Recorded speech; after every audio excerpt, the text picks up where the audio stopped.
The eye of Hurricane Erin, this season's first, passed about 450 miles east of Florida yesterday as it continued moving north in the Atlantic.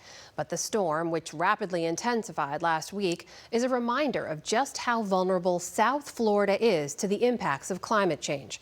For our series Tipping Point, William Brangham recently traveled to the region to explore how climate startups, local governments, and researchers are working to make the area more resilient amid potential federal funding cuts that could hinder those efforts.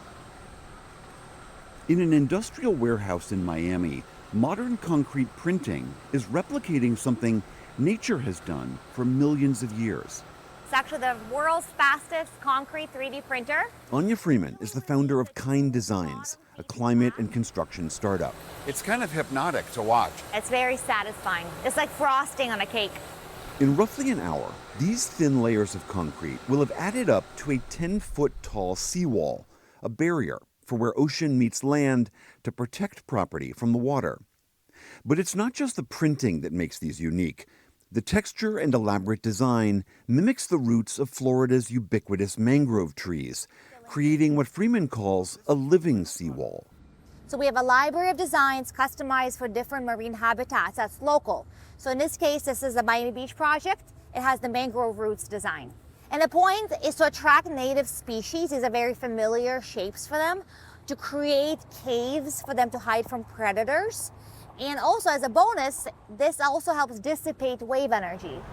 It's no surprise that this kind of work is being done in South Florida because it's hard to think of another part of the country that's as threatened by climate change as this place is. You've got increasing heat, increasingly powerful storms, flood, and sea level rise. For any startup that wants to commercialize and grow their technology, they're going to find a space where they can do that here. Terry Ann Brown helps run what's called the Risk and Resilience Tech Hub, a region-wide effort that received nearly $20 million in federal funding last year to bring together academic institutions, local governments, and startups around new technologies focused on adapting to climate change. The funding for the Tech Hub was just a sliver of the billions the Biden administration put towards fighting climate, money that is now facing new political headwinds. As part of the One Big Beautiful Bill, we'll also further slash the funding for the Green New Scam. Since taking office, the Trump administration has sought to cancel tens of billions in climate grants and proposed ending millions in climate research. The Climate Tech Hub hasn't lost its money, and Brown argues this work is critical to keep building on Florida's progress, which began in earnest after Hurricane Andrew in 1992. We developed some really strong building codes that have really led what needs to happen in order to protect homes. So if anything, that gives us the opportunity to be the leading voice and the global producer when it comes to emerging technologies around this resilient space. Florida International University in Miami is a key partner in the Tech Hub and a pioneer in building and designing products to survive in a warming world. On its engineering campus, researchers can simulate a Category 5 hurricane to test building materials and designs, and is planning to build a new facility to account for more powerful storms. The spray process is that, first of all, I have to make sure that the aggregate is exposed. Across campus, engineering professor Atarod Azizi Namini has developed an ultra-high performance concrete that can be sprayed on to existing crumbling structures. The material is so dense. The material is 7-8 times stronger than regular concrete. But the biggest aspect of this concrete is that it is so durable. Nothing penetrates through it.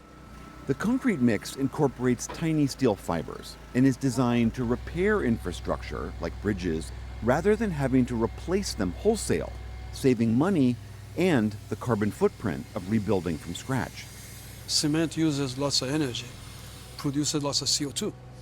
With this material, there's two advantages. First of all, you use less of this one. Number two, it's almost maintenance free. Rather than lasting it 20 years, it's going to last you 100 years. Azizi Namini has already had a chance to try his spray-on technique in the real world, successfully repairing this bridge in Virginia last year. He says he's received interest from several other states.